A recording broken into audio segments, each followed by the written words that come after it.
La mesa directiva de la Asociación Mexicana de Comunicación, Audiología, Otoneurología y Foniatría, con el fin de promover la educación médica continua de todos nuestros asociados, les da la más cordial bienvenida a este importante evento, esperando les ayude a su práctica profesional. Gracias por su asistencia.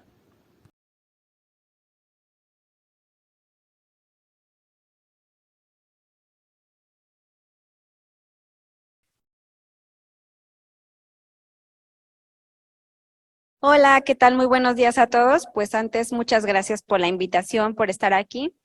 Vengo a compartirles un pedacito de un tema que, como muchos sabrán, pues es algo que me gusta mucho y me gusta compartir como precisamente toda esta parte de la evolución que ha tenido la foniatría en la evaluación de los niños con labio y paladar hendido.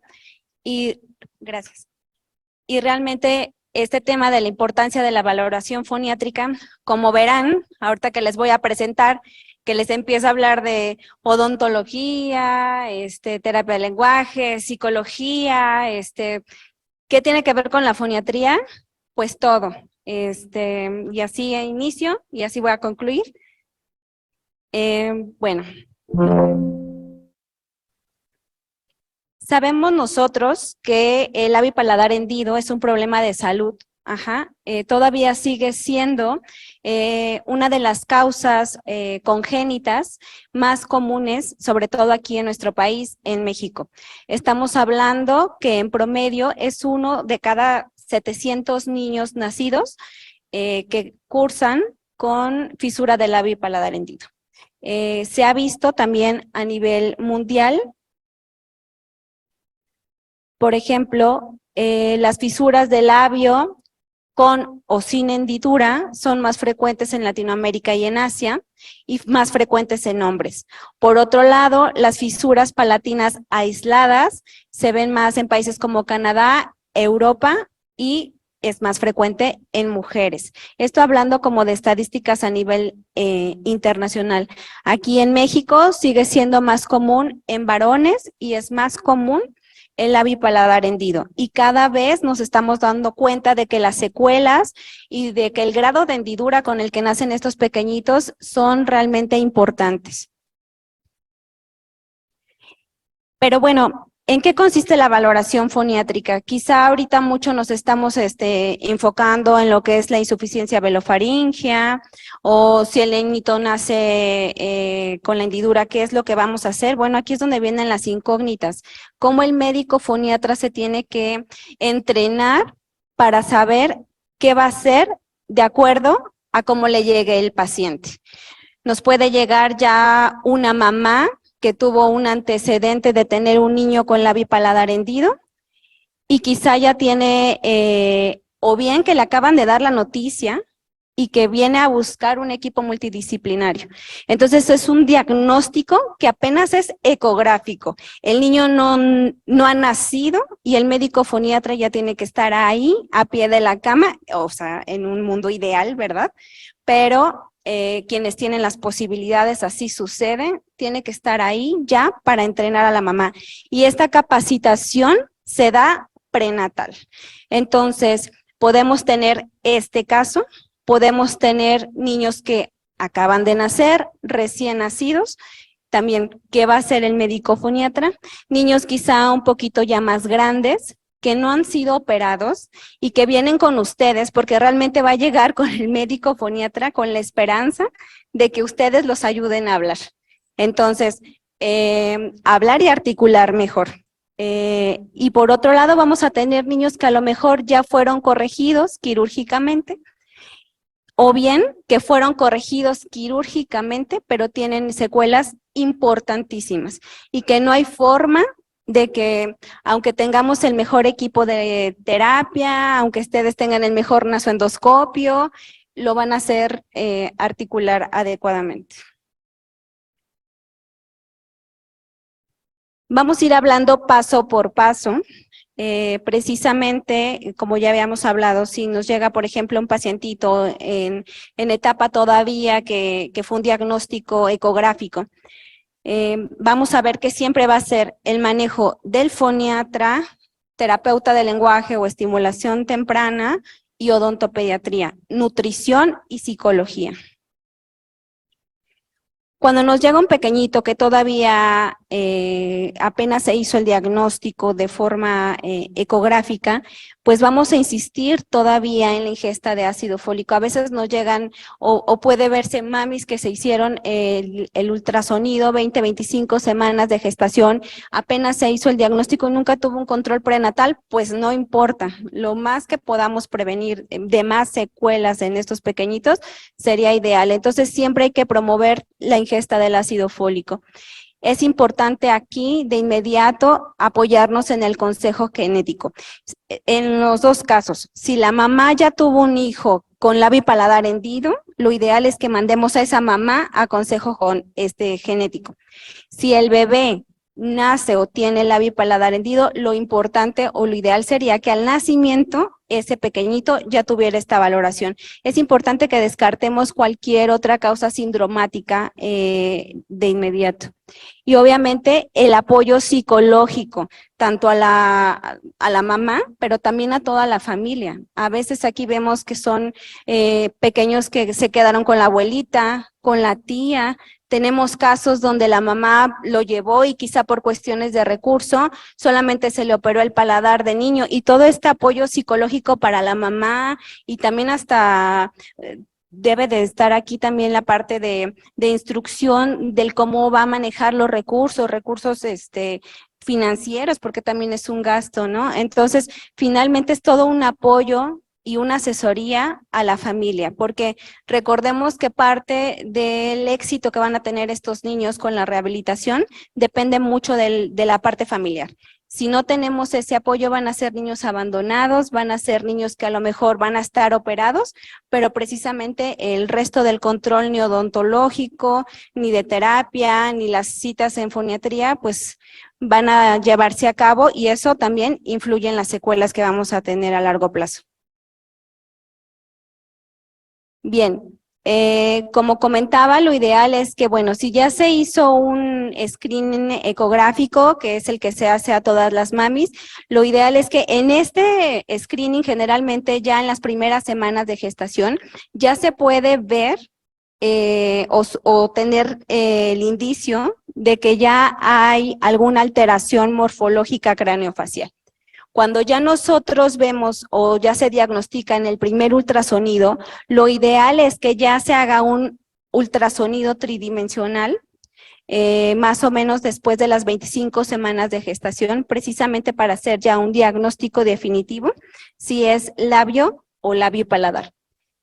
Posteriormente, lo que ya habíamos mencionado, nos tenemos que apoyar también como más estudios genéticos para descartar que haya algún otro síndrome. Y finalmente, ahí no se alcanza a ver muy bien, me voy a acercar un poquito. Bueno, y de aquí ya vamos a planear el abordaje general. Les digo, en un mundo ideal, cuando ya todo esto está diagnosticado de forma prenatal, lo ideal es que sería máximo 3 días, el equipo multidisciplinario se esté presentando con la mami para enseñar precisamente toda la educación del cómo se van a manejar estos pequeñitos. Vamos a partir desde la alimentación. Ya sé que me van a decir, nosotros no somos nutriólogos o no tenemos técnicas, pues lo tienen que saber. Tienen que saber técnicas de lactancia, tienen que saber de todo un poco, ¿sale? Entonces, realmente en temas de alimentación siempre tenemos que promover la lactancia materna. Hay veces que nos dicen, doctora, no se puede porque tiene la hendidura. No, sí se puede. Con una buena técnica de lactancia que ustedes enseñen a los papás o a la mamá, sí es posible. Obviamente el niño se les va a fatigar quizá, se les va a quedar dormidito, quizá obviamente no va a ser una lactancia materna como la que ustedes están acostumbrados, la más eficiente o la que más le encantaría a la mamá, pero sí es posible. Y acuérdense que hacer este binomio madre-hijo es indispensable. El niño emocionalmente tiene que estar preparado desde antes del nacimiento. Yo platicaba con los cirujanos plásticos, no está documentado científicamente, pero ellos lo han dicho. Una mamá que estuvo estresada durante todo el embarazo Es curioso, pero la recuperación posquirúrgica de los niños casi siempre es más retardada.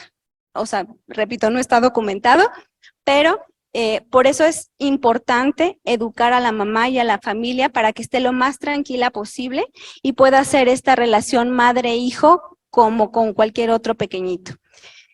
En caso, por cuestiones de que la fisura fuera muy extensa o que de plano el pequeñito por algunas circunstancias tuviera que haber estado hospitalizado, pues no importa. Tenemos que seguir estimulando o promoviendo lo que es la lactancia materna indirecta, que obviamente pues es cuando pues la mamá se tiene que extraer la leche y a lo mejor damos el alimento en biberones especiales a los niños. Igual esto aquí se instruye a los papás cuando vienen de la diversidad de biberones que hay. Nosotros nos tenemos que adaptar a la hendidura del niño, no el niño al biberón, ¿no? Nosotros tenemos que buscarle la estrategia de alimentación al niño. Entonces, porque recuerden, el niño tiene que estar preparado peso y talla para una primera cirugía. Entonces, la lactancia materna va a ser fundamental. Ya que nosotros dimos esta primera asesoría y les digo que son como tips para que cuando les lleguen a ustedes al consultorio o cuando nos llegan al consultorio recién nacidos, pues es, ¿qué le voy a hacer? No habla, lo mando a terapia de lenguaje o no, empezamos desde la alimentación. Efectivamente, es importante, recuerden, desde ahorita, desde estas etapas, iniciar con estimulación temprana. Esto nos va a ayudar a la vigilancia y a un proceso de crecimiento adecuado. El niño, y eso se lo dice a todas las mamis, a excepto de que tengan otra causa o alguna causa sindromática asociada, pero el niño realmente, en cuanto a su aspecto psicomotor, se debe desarrollar exactamente igual que el resto de los niños. Entonces, nosotros en cada valoración también tenemos que ver que la parte psicomotora y de lenguaje se esté desarrollando adecuadamente. No me metí mucho en este tema, pero obviamente desde el nacimiento, recuerden siempre, no podemos avanzar sin haber hecho primero el screening auditivo en los niños. De igual forma, el desarrollo del lenguaje, como ya ahorita bien lo mencionó la doctora Villarroel, pues hay unos ítems precisamente para ir evaluando por etapas a cada uno de los niños, pues esto siempre hay que tenerlo presente en cada una de las valoraciones. Tenemos que ver también el desarrollo postural. Esto cuenta mucho. Vamos a ver después que para proyecciones de habla o de voz, la parte postural es muy importante. Y bueno, a grosso modo, el desarrollo global del niño. Entonces, es una evaluación que vamos haciendo cada 3 meses durante el primer año de nuestro pequeño.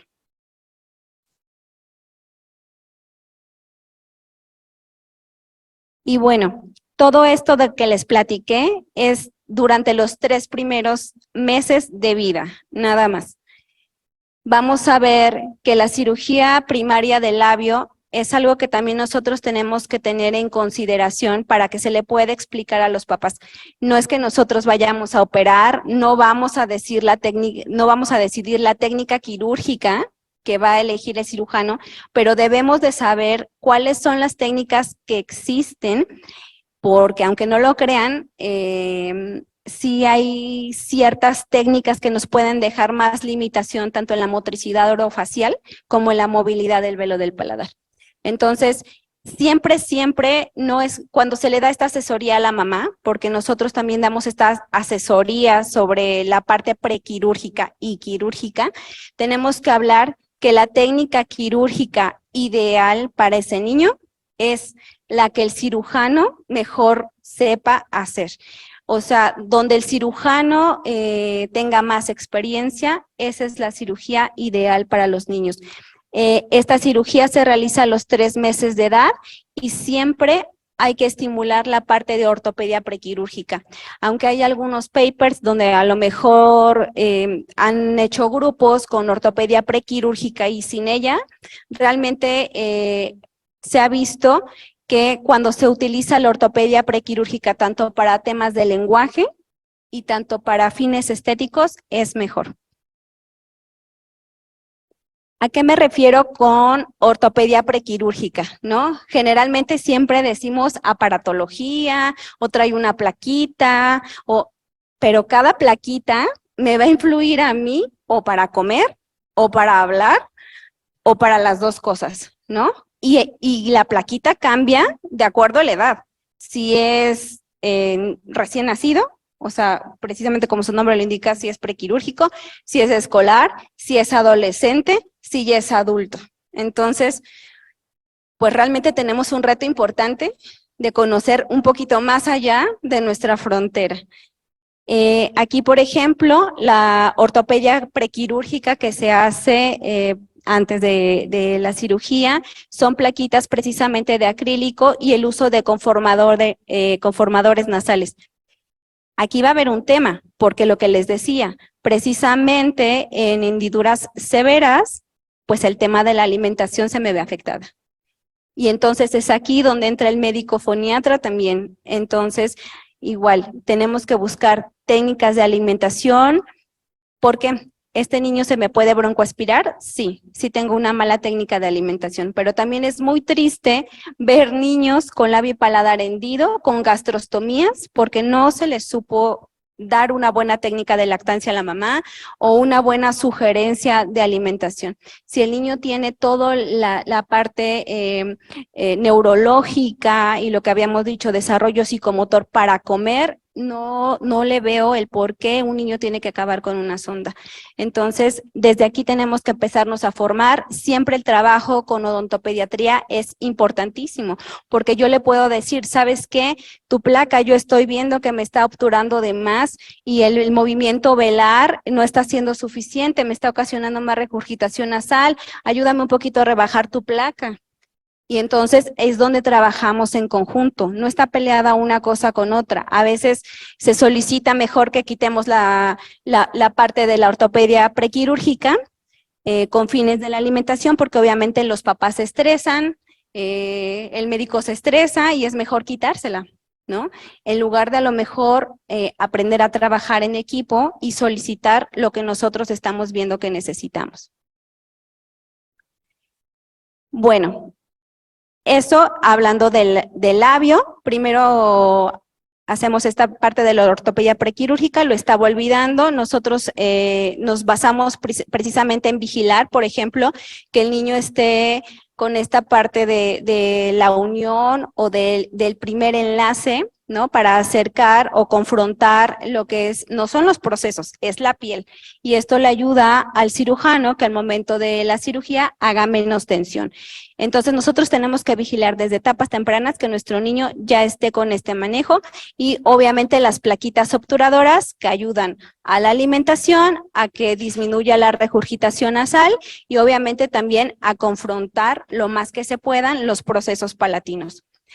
Ya cuando estamos hablando, ahora sí, del cierre del paladar, recordemos que aquí también hay que explicarle a la mamá que esta cirugía es con el fin de minimizar alteraciones secundarias en el crecimiento alveolar. Igual hay técnicas, hay artículos y dependiendo si son cirujanos plásticos, maxilofaciales o la escuela que hayan tenido, algunos recomiendan el cierre del paladar entre los 8 o 12 meses y otro de 8 hasta los 24 meses. Hay literatura también donde dicen que es mejor hacer primero un cierre, o sea, cerrar primero velo del paladar y después el óseo, que para nosotros los foniatras esto no nos ayuda mucho, ¿verdad? Tal vez para el crecimiento maxilofacial sí, pero para la parte de articulación no. Entonces, esta es una controversia, pero pues repito, ahí también depende del centro, del cirujano o de quien vaya a hacer este cierre, si lo hace en uno o en dos tiempos. Bueno, ya cuando estamos hablando que nuestro pequeño ya inició en la parte de dentición, que a lo mejor ya tenemos un pequeñito entre 3 añitos, 2 añitos, pues también tenemos que vigilar toda esta parte. Tenemos que ver que cuando nuestro niño llega con nosotros a la consulta, venga con una buena higiene bucal, por lo menos ver si tiene caries o algún tema en las encías, ¿no? Temas de gingivitis, a veces también toda esta parte de las prótesis odontológicas causa que no haya un buen aseo dental, tenemos que seguir viendo que el niño siga haciendo una alimentación adecuada. Van a ver que igual también el uso de la parte de placas, ya sea obturadoras o de retracción o de avance, lo que sea, a veces cambian los patrones de masticación y a veces son niños que empiezan a dejar de comer ciertos alimentos. Entonces, sobre todo lo que son las carnes o lo sólido y no lo trituran adecuadamente, y luego tenemos ahí también temas de nutrición. Entonces, por eso les digo que hay que ver de todo un poco. Y bueno, siempre hay que hacer controles periódicos. Lo que les decía, casi primer año, cada 3 meses. Posteriormente los podemos espaciar cada 6 meses y depende ahí lo que vayamos a trabajar ya. Si ya estamos en momento de evaluar insuficiencia velofaringea o injerto óseo, otra vez regresamos a las revaloraciones cada 3 meses. Y lo que les decía, ¿no? Ya sobre todo en etapas por ahí de los 4 añitos, que ya es cuando a lo mejor empezamos a trabajar lo que es la insuficiencia velofaringea, pues nos vamos a encontrar con todo esto, ¿no? ¿Y en qué me puede afectar? Pues van a decir, es foniatría y me viene a dar una clase de ortodoncia. No, esto me va a causar también trastornos en la articulación del habla.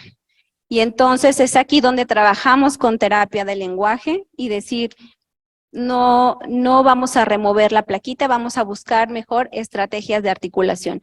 Lo que sí es que tenemos que aprender a distinguir ante qué tipo de aparato estamos.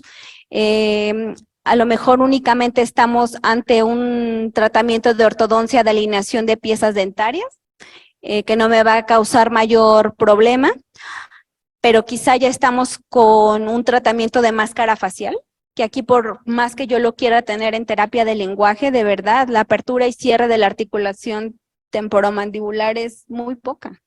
Entonces, quizá por este tiempo pueda sustituir las terapias o quizá cuando se quite la máscara facial, aquí sí puedo suponer que puede quitarse el aparato y participar en la terapia.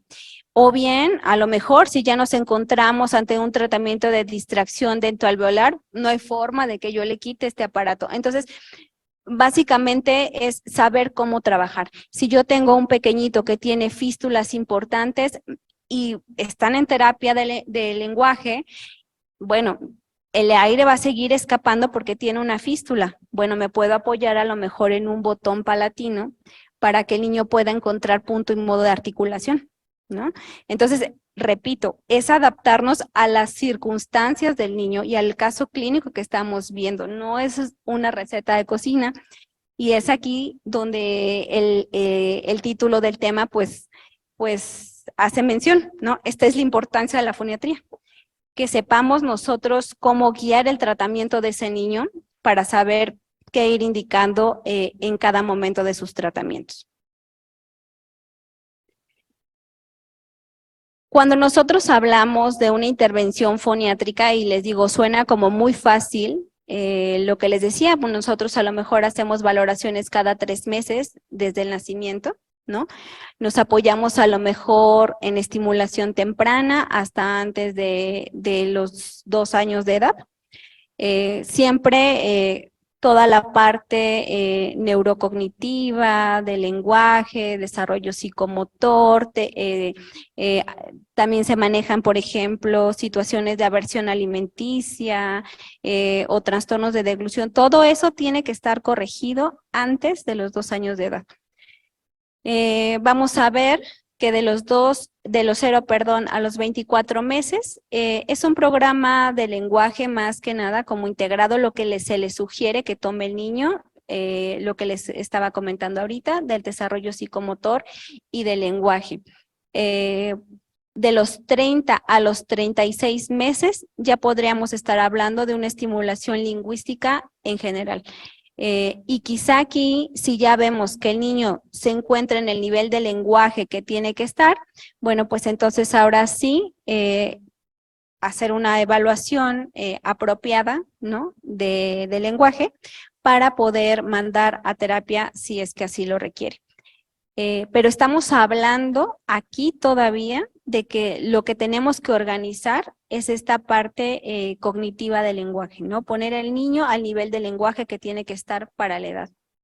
A partir de los 3 años, 6 meses, porque les repito, les estoy hablando en un mundo ideal. A veces tenemos niños hasta con 4 años, 5 años y todavía tienen retrasos de lenguaje. Entonces, no podemos avanzar a la parte del manejo de la disfunción velofaríngea, por ejemplo, si todavía tengo a lo mejor esta parte del trastorno del lenguaje. Porque cuando yo quiera hacer las pruebas para evaluar el mecanismo del esfínter velofaríngeo, pues yo voy a tener, el niño va a tener que decirme sílabas, palabras, frases, entenderme indicaciones, ¿no? Entonces, yo necesito que este niño esté preparado previamente. Entonces, pero bueno, hablando en un mundo ideal, a partir de los 3 años, 6 meses, yo ya puedo empezar a hacer un análisis perceptual del habla. Recordemos no confundir lenguaje con el habla. Ahorita vamos a explicar un poquito más de esto. Para los 4 años, yo ya podría estar hablando de que ya puedo hacer estudios para valorar el mecanismo del esfínter velofaríngeo con una nasoendoscopía, con una videofluoroscopía, y ya poder aquí empezar a considerar si el niño en algún futuro pueda ser candidato o no a una corrección quirúrgica de insuficiencia velofaríngea, si es que ya se le diagnosticó. Entonces, lo ideal sería que a estas edades nosotros ya empecemos a ver focos rojos para insuficiencia velofaríngea. Y después de los 7 años, vamos a ver que ya es cuando se viene el otro pico de cirugías o de correcciones quirúrgicas, ya sea de insuficiencia velofaríngea, de injerto óseo, cierre de fístulas, veloplastías por a lo mejor velos cortos, o bien correcciones por faringoplastías. Ahorita ya actualmente ya las faringoplastías no están tan indicadas, pero aún se hacen. Pero bueno, nosotros desde nuestra trinchera, pues trabajamos más ya con la detección de insuficiencia velofaríngea para sugerir la corrección quirúrgica, ya sea mediante colgajo faríngeo o bien injerto de grasa, o bien empezar a trabajar ya a estas edades la insuficiencia velofaríngea con una prótesis, que ahorita igual vamos a verlo, y mediante biofeedback con la nasoendoscopía. Y bueno, cuando creíamos que pues todo iba solucionado porque el niño se operó a los 3 meses, a los 6 meses, su desarrollo va bien, pues resulta que sí diagnosticamos insuficiencia velofaríngea y no es una insuficiencia velofaríngea leve. O bien son niños que no nos van a llegar en la etapa ideal, que desde el ultrasonido, ¿no? O desde recién nacidos, sino nos van a llegar niños de otros lugares operados quién sabe dónde, por quién sabe quién, que nunca llevaron ortopedia prequirúrgica ni ningún tipo de placas. Y digo, los doctores que han podido rotar aquí en el general, pues han visto el grado de secuelas que nos llegan, son fístulas, son todavía paladares hendidos, personas de 20 años, 19 años todavía con paladares abiertos. Entonces, pues, ¿qué vamos a hacer?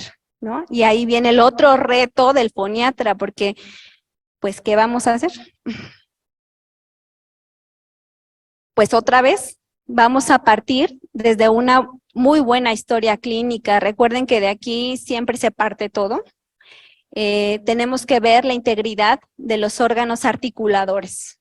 Y órganos articuladores me refiero desde toda la parte de la armonía craneofacial, ¿no? Nasal, no solo la palatina, ¿no? El crecimiento maxilar, el desplace que pueda tener la mandíbula, toda la parte justo de los órganos fonoarticuladores. Primero tenemos que hacer una muy buena evaluación clínica. Y ahora sí, me voy a una evaluación perceptual del habla. Repito, estoy hablando ya niños que ya tuvieron o que ya están en oraciones. Quizá lo puedo hacer en un niño con frasecitas cortas, palabras, pero si no está para la edad, ese niño va primero a terapia de lenguaje, a que corrijan y que llegue a nivel del lenguaje que tiene que estar, y posteriormente ya me meto a la parte perceptual del habla. Ojo, no lo estoy separando.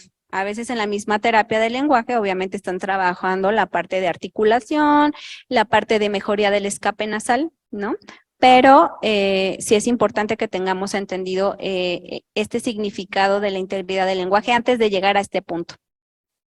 Cuando yo hablo de evaluación perceptual del habla, me refiero a estos aspectos universales que ya están reportados bibliográficamente. Tengo que valorar si mi pequeño tiene hipernasalidad, si tiene hiponasalidad, si tiene articulación compensatoria, ¿qué tipo de articulación compensatoria tiene?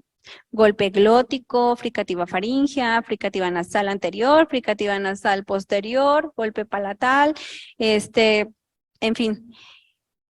Ya una vez que tengo diagnosticado este aspecto, de aquí tengo que graduar en qué grado de severidad de articulación compensatoria tengo a ese niño.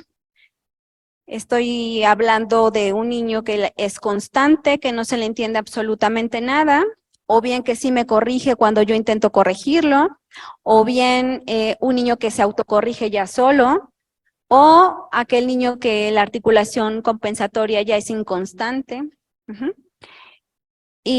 o bien que ya no tiene articulación compensatoria, y ese es otro reto.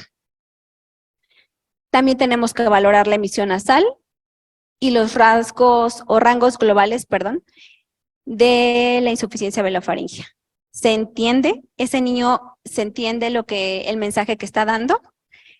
Y el otro aspecto, la aceptabilidad social. ¿Qué tanto me llama su voz? Me llama más la atención que el discurso que el niño me está dando.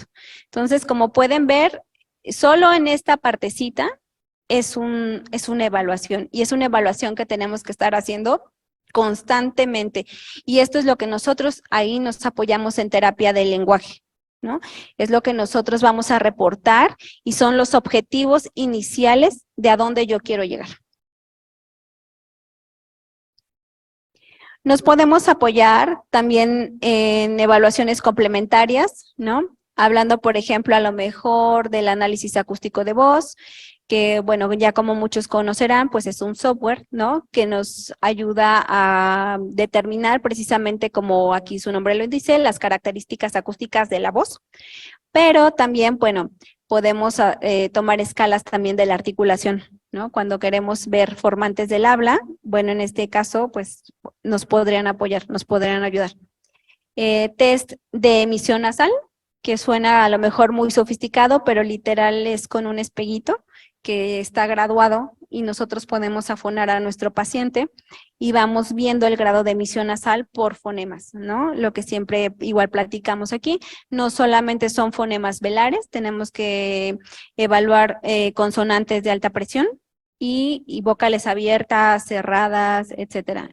Pero siempre con el apoyo de un espejito. Es la forma más sencilla de evaluar en consultorio. Y obviamente, pues la forma más fidedigna, ¿no? Para evaluar la emisión nasal, pues es la nasometría. Estamos hablando que es un equipo, precisamente, como lo vemos aquí, que se coloca una mascarilla, el niño fona y nos arroja un porcentaje de emisión nasal que el pequeño pueda tener.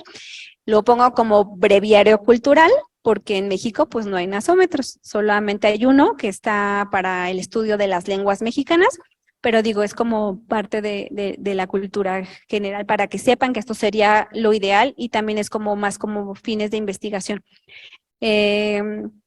También cabe mencionar que deben de saber muy bien a lo mejor de dónde viene su paciente, ¿no? Porque a lo mejor la resonancia de las personas que vienen del sur pues puede ser una resonancia alta y a lo mejor los que vienen del norte tienen otro tipo de resonancia, ¿no?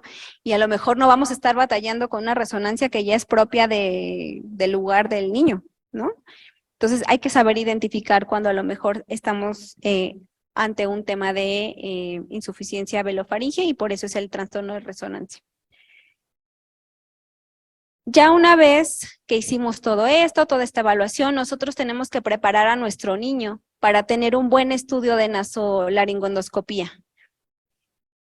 Ahorita ya no está sustentado o fundamentado que me llega un niño con labio y paladar hendido, nasoendoscopía. Y a los al mes que regresa, nasoendoscopía. Y no, tienen que evaluarlo clínicamente. Y si el niño no está listo, primero lo preparan para hacer un buen estudio de nasoendoscopía. Y ya una vez que tienen la nasoendoscopía, tienen que saber, o tenemos que saber, para qué queremos la nasoendoscopía. La queremos para una evaluación inicial, la queremos ya como para un diagnóstico con fines prequirúrgicos para insuficiencia velofaringea o para un manejo protésico de insuficiencia velofaringea, o bien posterior al tratamiento protésico y posquirúrgico, o sea, hay que saber por dónde vamos a buscar. Pero bueno, a grosso modo, nosotros ya cuando hacemos la nasolaringondoscopía, ¿verdad? Pues prácticamente vamos a buscar todos estos aspectos. Empezando, sí, por el patrón de cierre. Vamos a ver el gap que nos deja la movilidad velar, o bien la movilidad de las paredes faríngeas laterales o de la pared faríngea posterior. Tenemos que ver también si hay presencia de adenoides, si hay presencia de amígdalas. No es una vista con nasoendoscopía, pero con la nasoendoscopía tenemos que ver también si hay un patrón obstructivo por amígdalas. Tenemos que valorar también en la pared faríngea posterior si no existe una pulsación aberrante, sobre todo si estamos pensando en que vamos a sugerir un colgajo faríngeo, porque esto lo tiene que determinar el cirujano. Si no, en estos casos tenemos que pedir también una resonancia magnética para que se pueda hacer una buena planeación quirúrgica. Porque precisamente pues puede haber algún tipo de sangrados y sobre todo estamos hablando en pequeñitos con síndromes de 22q11, por eso les digo que tampoco nos tenemos que desligar de genética.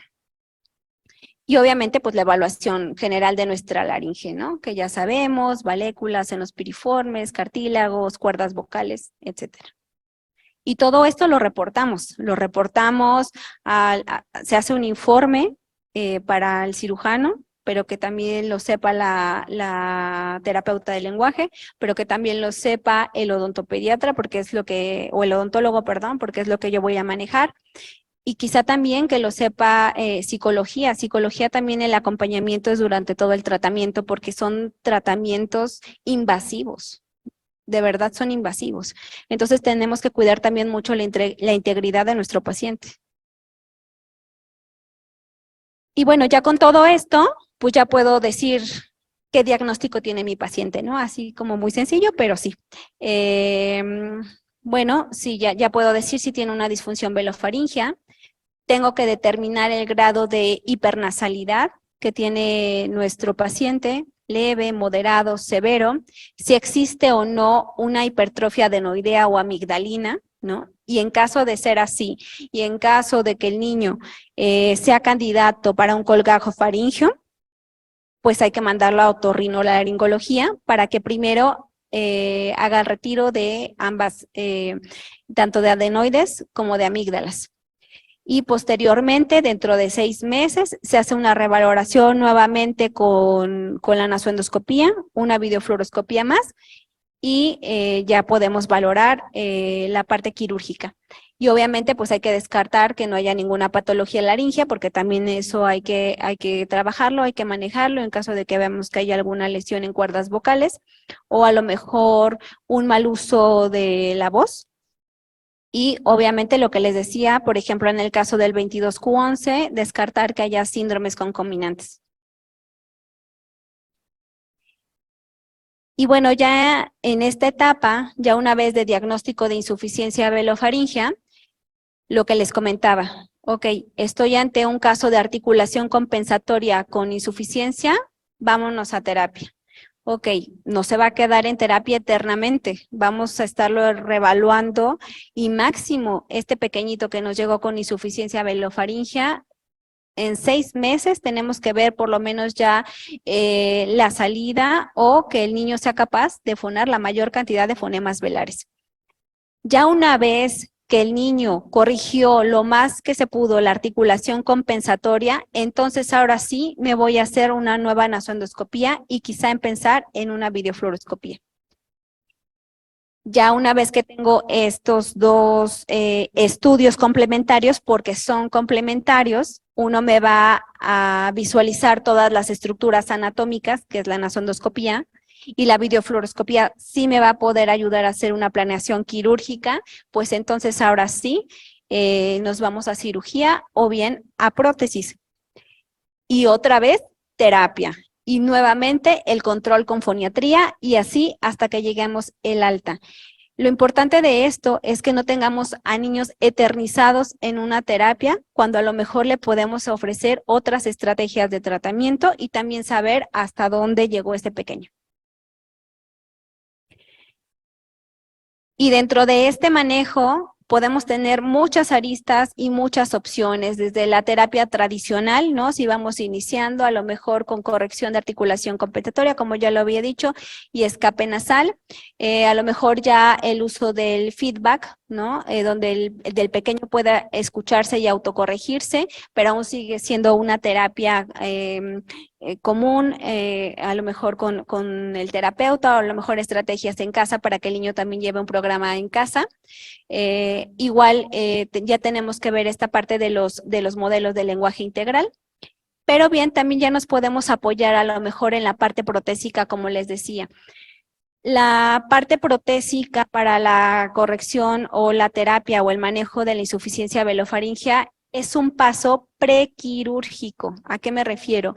La parte protésica que nosotros estamos manejando únicamente es, precisamente como vieron todas las plaquitas, es una más que nos va a ayudar a ocluir la parte de la insuficiencia velofaringea solo con la finalidad de que cognitivamente el paciente aprenda a articular correctamente. De verdad no saben lo difícil que es ver a un niño, y obviamente pues ellos lo expresan, o el mismo paciente, aunque ya sea adulto, y lo frustrante que les resulta tener que articular con una fístula de 3 centímetros en el paladar, o con una insuficiencia velofaringea, con un gap donde el velo del paladar se mueve apenas un 5%. O sea, de verdad es como querer correr un maratón cuando he estado sentado todo, no, es muy difícil.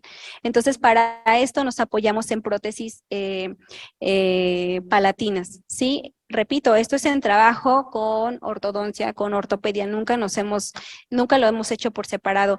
Esto es algo que ahorita se está implementando apenas aquí en el Hospital General de México, pero es algo que se hace desde hace muchos años en Brasil, en Chile. Y afortunadamente, y tenemos la fortuna de ahora poder tenerlo aquí en el hospital y trabajar en equipo y contar con los especialistas y obviamente pacientes que están dispuestos para hacerlo, ¿no? Entonces, esta prótesis es justamente un bulbo palatino. Ajá, como su nombre lo indica, esta es una plaquita obturadora. Por ejemplo, en estos casos, si el paciente tiene fístulas también importantes en el paladar, me ayuda a sellarlas, a cerrarlas. Y esta parte que es el bulbo propiamente es lo que me va a sellar en la insuficiencia velofaringea. Entonces yo puedo trabajar con el paciente con videofeedback, donde se le ponen a fonar los fonemas velares, plosivos, o los de alta presión, vaya, y es más fácil para el articular porque ya tiene aquí esta prótesis, lo que ayuda es que el velo del paladar pueda sentir esta parte de la sensibilidad y de la proyección, con qué fuerza y con qué intensidad debe de fonar para que salgan las letras. Y aunque no lo crean, salen las letras. Entonces, es una forma de ayudarle y también neurológicamente ellos ya pueden integrar esta parte, ¿no? Porque recordemos que los niños o las personas que han hablado toda su vida con articulación compensatoria y con escape nasal, pues para ellos hablan bien, ¿no? O sea, eso ya es una integración que ellos tienen. Entonces, cambiarles todos estos aspectos, sobre todo cuando ya nos llegan pacientes arriba de los 12 años, 9 años, 20 años, es complicado. Esto igual es otro ejemplo del bulbo. Aquí para ejemplificar un poquito de lo que les comentaba, ¿no? De cómo estamos trabajando ahorita esta parte del manejo de la insuficiencia velofaringea. Vamos a ver si corre. Es un video tomado fuera de la pantalla porque no contamos con el sonido de lo que grabamos, pero esperemos se vea bien. Eso, coco, co, ja, sa, no, sa, sa, ga. Eso, muy bien. Ga. Eso. Ja. Este paciente eso, no sacaba ni un solo fonema, ni uno solo. Eso, ca. Ca. No, ca. Obviamente hay agotamiento, hay fatiga. Esto es algo que tenemos que trabajar en terapia, en consultorio, el médico foniatra con la sondoscopía, ¿de acuerdo? Sa. Sa. Sa. Ga. Ja. Eso. Ca. Eso. Entonces te vas a... Bien. Aquí tenemos otra pacientita. Eso. No puedo.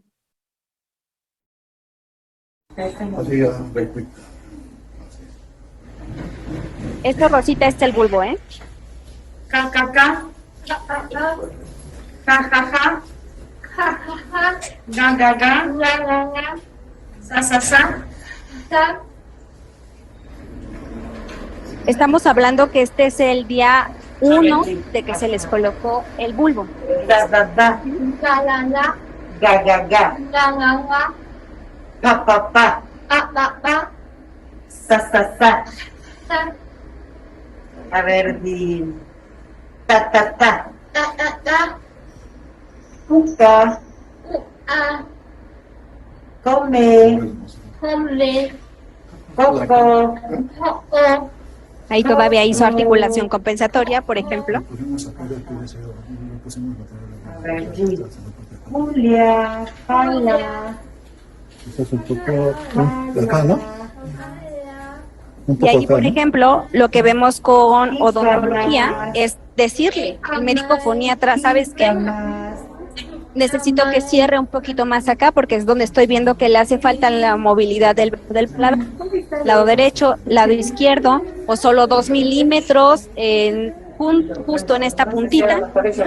En esto es un remodelamiento un poquito más grande, ¿no?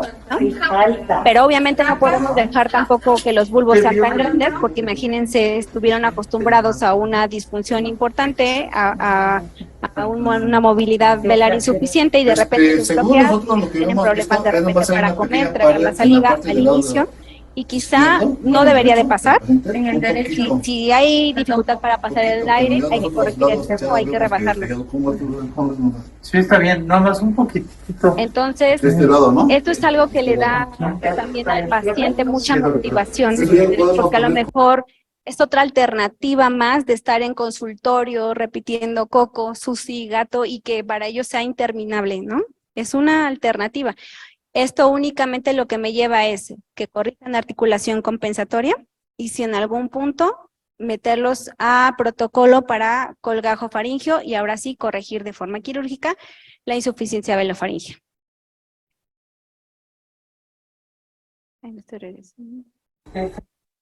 Eso. Y bueno, pues ya en conclusión, ¿verdad? La importancia de la valoración foniátrica en los niños con labio y paladar hendido radica no solo en el diagnóstico y en la búsqueda de estrategias de intervención. Como ya lo vimos, es el acompañamiento del paciente y la familia a lo largo de todo el tratamiento. Y como recomendación, pues recuerden que si somos foniatras, tenemos un conocimiento, pero esto no es suficiente si no tenemos un equipo multidisciplinario para lograr los objetivos. Gracias.